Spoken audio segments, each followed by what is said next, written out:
ኬፕ ቨርዴዎች ሆይ ለመላው ዓለም ስትሉ ስላደረጋችሁት ነገር በዓለም ስም እናመሰግናችኋለን። ይህንን እንድንልም ያደረጋችሁናችሁና ክብር ለእናንተ ይሁን። ሕልማችሁን እውን ስታደርጉት በዓይናችን እንድንመለከት ያደረጋችሁ እናንተ መቼም ቢሆን አንረሳችሁም። በዓለም ሻምፒዮናዎቹ ላይ ስላሳያችሁት ድንቅ ብቃት እጅ እንነሳለን። በፎክስ 26 ቴሌቪዥን ላይ የኬፕ ቨርዴንና አርጀንቲናን ጨዋታ ሲያስተላልፍ የነበረው ኮሜንታተሩ ስቱዋርት ሆልደን የተናገረው ነው።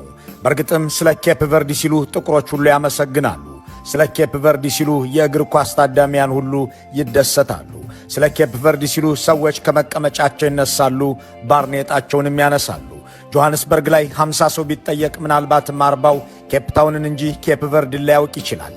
አዲስ አበባ ላይ ከአፍሪካ ህብረት ጽሕፈት ቤት ፊት ለፊት አንድ ጋዜጠኛ ቆሞ ሲያልፉ ከሚያገኛቸው 10 መንገደኞች ውስጥ ኬፕ ቨርዴ ምንድነች እያለ ቢጠይቅ 8ቱ አገር ነች ብለው አይመልሱም እያለ የሚወራረድ ሰው ይረታል። እንኳን መንገደኞች ቦሌ ዓለም ሲኒማ ፊት ለፊት ባለው ሰፈር ውስጥ የሚገኘውን የኬፕ ቨርዴን ኤምባሲ ጎረቤቶቹም ልብ ብለው ታያውቁም የሚል ተከራካሪም ያሸንፋል። እስከዚህ ሰሞን ድረስ ናይሮቢዎች ኬፕ ቨርዴ በየት አቅጣጫ የምትገኝ ምንስ ነች ተብለው ቢጠየቁ ለመመለስ ማመንታታቸው አይቀርም። አሁን ግን 20 የማይሞሉ ልጆች አገራቸውን ዓለም እንዲያውቃት አድርገዋል። ተሸንፎም አገርን በበጎ ለማስጠራት ኬፕ ቨርዴን መሆን ይጠይቃል። በእርግጥም ይህ ሽንፈት አይደለም። ይህ ከ135 ደቂቃ ጉዞ ውስጥ ተፈልቅቆ የተገኘ ደስ የሚል ሽንፈት ነው። 48 ሀገራት በሚሳተፉበት የዓለም ዋንጫ አንድም ጥቁር ተጫዋች የሌላት አርጀንቲና ብቻ ነች። ጥቁሮቹን ሆን ብላ ከምድረ ገጹ ያጠፋችው አርጀንቲና ከዓለም ፊት ይዛው የምትቀርበው ጥቁር ልጅ አልነበራትምና ከጥቋቁሮቹ አልማዞች ጋር ገጥሞ ብልጫ ለመውሰድ 135 ደቂቃዎችን ጠብቃለች። እናም ጥቁሮች አንድም ጥቁር የሌላትን ብቻ ሳይሆን ጥቁርን መንጥራ ያጠፋችውን አርጀንቲናን የዓለም ሻምፒዮኗን በዓለም ፊት ሊያንበረክኩ ጥቂት ደቂቃዎች እስኪቀሩ ድረስ የተፋለሙበት መንገድ የእግር ኳስ ጨዋታ ተብሎ ብቻ የሚገለጽ አይደለም። እዚህ ውስጥ ፖለቲካ፣ ታሪክና ስነ ልቦና በብዙ ይነበባል። የአርጀንቲናንና የጥቁሮችን ታሪክ የሚያውቅ ሁሉ ኬፕ ቨርዴ የጥቁር ናሽናሊዝም ወኪል ሆና ብትታየው ስህተት አልሰራም። እስከ ዘንድሮው ሰኔ ድረስ እንኳን ቮዚኒያ የሚባልን በረኛ ይቅርና ራሷን ኬፕ ቨርዴንም የሚያውቃት ጥቂት ነበረ። ምስጋና ለእግር ኳስ ይሁንና ያችን 500,000 ሰዎች የሚኖርባትን አገር 1 ቢሊዮን ሰዎች እንደ አዲስ እንዲተዋወቋት ሆኗል። በኢንተርኔት ላይ ስለ ኬፕ ቨርዴ የቱሪስት መዳረሻነት የሚደረጉ ፍለጋዎች ጨምረው ከአሜሪካ ወደ ኬፕ ቨርዴ የሚደረጉ የጉዞ ፍለጋዎችም አድገው በ800% ላይ ተገኝተዋል። ከጀርመን የሚደረጉ ፍለጋዎች ደግሞ በ177% አሻቅበዋል። አገራቸውን ከፍ አድርገው ያስተዋወቁት ወጣቶች ከዓለም ከዋክብቶች ፊት አድናቆትን ተችረዋል። ዓለም ከኬፕ ቨርዴ በላይ ኢንዞ ፈርናንዴዝ የተሰኘውን አርጀንቲናዊ ተጫዋች ያውቃል። ከዚያች ደሴት ይልቅ ሊሳንድሮ ማርቲኔዝ ስለተባለ ተጫዋች የአፍሪካም ሆነ የኤስያ ልጆች ብዙ ያውቃሉ። ከኬፕ ቨርዴ ዋና ከተማ ፕራያ ይልቅ የሊዮኔል ሜሲ አባት ዝነኛ ናቸው። ከዚህ በኋላ ግን ኬፕ ቨርዴን ቢሊዮኖች የማይዘነጓት ትሆን ዘንድ እግር ኳስ አስገድዷል። እንጀራውን እግር ኳስ ያደረገው ቴሪ ኦነሪ የተናገረው ይህንን በደንብ የሚገልጥ ነው። ይህ የስፖርት ሰው በእነዚያ ጥቋቁር አልማዞች በተደነቀ ጊዜ በጨዋታው መጨረሻ እንዲህ አለ።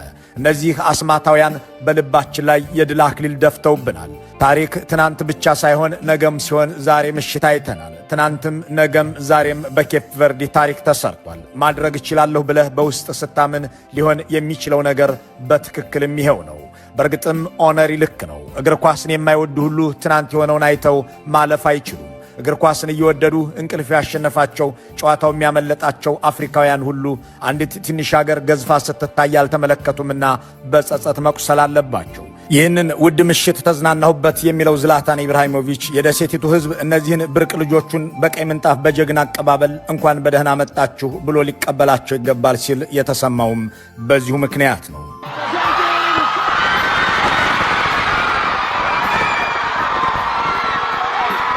አርጀንቲና ይሏት ሀገር ከጥቁሮች ጋር ያላት ግንኙነት በበጎ የሚነሳ በደግ የሚወሳ አይደለም። በዘንድሮው የዓለም ዋንጫ በብሔራዊ ቡድን ውስጥ አንድም ጥቁር ያላካተተ ብቸኛ ሀገር የመባሏን ምክንያት ያጋጣሚ አይደለም። ይህ ይሆን ዘንድ ብዙ ተለፍቶ፣ ብዙ ሕይወት ጠፍቶ፣ ብዙ ሴራ ተሰርቶ፣ ብዙ ተደክሟል።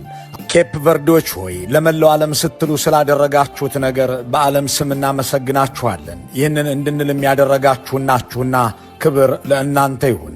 ሕልማችሁን እውን ስታደርጉት በዓይናችን እንድንመለከት ያደረጋችሁ እናንተ መቼም ቢሆን አንረሳችሁም። በዓለም ሻምፒዮናዎቹ ላይ ስላሳያችሁት ድንቅ ብቃት እጅ እንነሳለን። በፎክስ 26 ቴሌቪዥን ላይ የኬፕ ቨርዲንና አርጀንቲናን ጨዋታ ሲያስተላልፍ የነበረው ኮሜንታተሩ ስቱዋርት ሆልደን የተናገረው ነው። በእርግጥም ስለ ኬፕ ቨርዲ ሲሉ ጥቁሮች ሁሉ ያመሰግናሉ። ስለ ኬፕ ቨርዲ ሲሉ የእግር ኳስ ታዳሚያን ሁሉ ይደሰታሉ። ስለ ኬፕ ቨርዲ ሲሉ ሰዎች ከመቀመጫቸው ይነሳሉ፣ ባርኔጣቸውንም ያነሳሉ።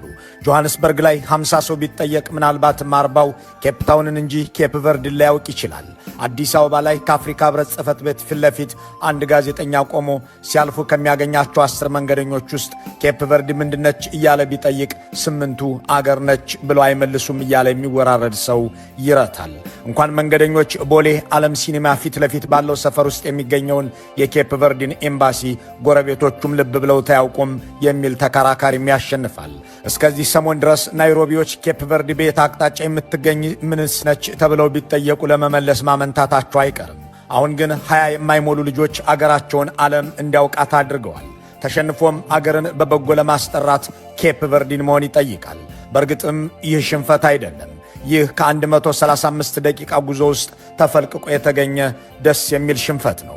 48 ሀገራት በሚሳተፉበት የዓለም ዋንጫ አንድም ጥቁር ተጫዋች የሌላት አርጀንቲና ብቻ ነች። ጥቁሮቹን ሆን ብላ ከምድረ ገጹ ያጠፋቸው አርጀንቲና ከዓለም ፊት ይዛው የምትቀርበው ጥቁር ልጅ አልነበራትምና ከጥቋቁሮቹ አልማዞች ጋር ገጥሞ ብልጫ ለመውሰድ 135 ደቂቃዎችን ጠብቃለች። እናም ጥቁሮች አንድም ጥቁር የሌላትን ብቻ ሳይሆን ጥቁርን መንጥራ ያጠፋችውን አርጀንቲናን የዓለም ሻምፒዮኗን በዓለም ፊት ሊያንበረክኩ ጥቂት ደቂቃዎች እስኪቀሩ ድረስ የተፋለሙበት መንገድ የእግር ኳስ ጨዋታ ተብሎ ብቻ የሚገለጽ አይደለም። እዚህ ውስጥ ፖለቲካ፣ ታሪክና ስነ ልቦና በብዙ ይነበባል። የአርጀንቲናንና የጥቁሮችን ታሪክ የሚያውቅ ሁሉ ኬፕ ቨርዲ የጥቁር ናሽናሊዝም ወኪል ሆና ብትታየው ስህተት አልሰራም። እስከ ዘንድሮው ሰኔ ድረስ እንኳን ቮዚኒያ የሚባልን በረኛ ይቅርና ራሷን ኬፕ ቨርዲንም የሚያውቃት ጥቂት ነበረ። ምስጋና ለእግር ኳስ ይሁንና ያችን 500,000 ሰዎች የሚኖርባትን አገር 1 ቢሊዮን ሰዎች እንደ አዲስ እንዲተዋወቋት ሆኗል። በኢንተርኔት ላይ ስለ ኬፕ ቨርዲ የቱሪስት መዳረሻነት የሚደረጉ ፍለጋዎች ጨምረው ከአሜሪካ ወደ ኬፕ ቨርዲ የሚደረጉ የጉዞ ፍለጋዎችም አድገው በ800% ላይ ተገኝተዋል። ከጀርመን የሚደረጉ ፍለጋዎች ደግሞ በ177% አሻቅበዋል። አገራቸውን ከፍ አድርገው ያስተዋወቁት ወጣቶች ከዓለም ከዋክብቶች ፊት አድናቆትን ተችረዋል። ዓለም ከኬፕ ቨርዲ በላይ ኢንዞ ፈርናንዴዝ የተሰኘውን አርጀንቲናዊ ተጫዋች ያውቃል። ከዚያች ደሴት ይልቅ ሊሳንድሮ ማርቲኔዝ ስለተባለ ተጫዋች የአፍሪካም ሆነ የኤስያ ልጆች ብዙ ያውቃሉ። ከኬፕ ቨርዲ ዋና ከተማ ፕራያ ይልቅ የሊዮኔል ሜሲ አባት ዝነኛ ናቸው። ከዚህ በኋላ ግን ኬፕ ቨርዲን ቢሊዮኖች የማይዘነጓት ትሆን ዘንድ እግር ኳስ አስገድዷል። እንጀራውን እግር ኳስ ያደረገው ቴሪ ኦነሪ የተናገረው ይህንን በደንብ የሚገልጥ ነው። ይህ የስፖርት ሰው በእነዚያ ጥቋቁር አልማዞች በተደነቀ ጊዜ በጨዋታው መጨረሻ እንዲህ አለ። እነዚህ አስማታውያን በልባችን ላይ የድል አክሊል ደፍተውብናል። ታሪክ ትናንት ብቻ ሳይሆን ነገም ሲሆን ዛሬ ምሽት አይተናል። ትናንትም ነገም ዛሬም በኬፕ ቨርዲ ታሪክ ተሰርቷል። ማድረግ እችላለሁ ብለህ በውስጥ ስታምን ሊሆን የሚችለው ነገር በትክክልም ይኸው ነው። በእርግጥም ኦነሪ ልክ ነው። እግር ኳስን የማይወዱ ሁሉ ትናንት የሆነውን አይተው ማለፍ አይችሉም። እግር ኳስን እየወደዱ እንቅልፍ ያሸነፋቸው ጨዋታው የሚያመለጣቸው አፍሪካውያን ሁሉ አንዲት ትንሽ ሀገር ገዝፋ ስትታይ አልተመለከቱምና በጸጸት መቁሰል አለባቸው። ይህንን ውድ ምሽት ተዝናናሁበት የሚለው ዝላታን ኢብራሂሞቪች የደሴቲቱ ሕዝብ እነዚህን ብርቅ ልጆቹን በቀይ ምንጣፍ በጀግና አቀባበል እንኳን በደህና መጣችሁ ብሎ ሊቀበላቸው ይገባል ሲል የተሰማውም በዚሁ ምክንያት ነው።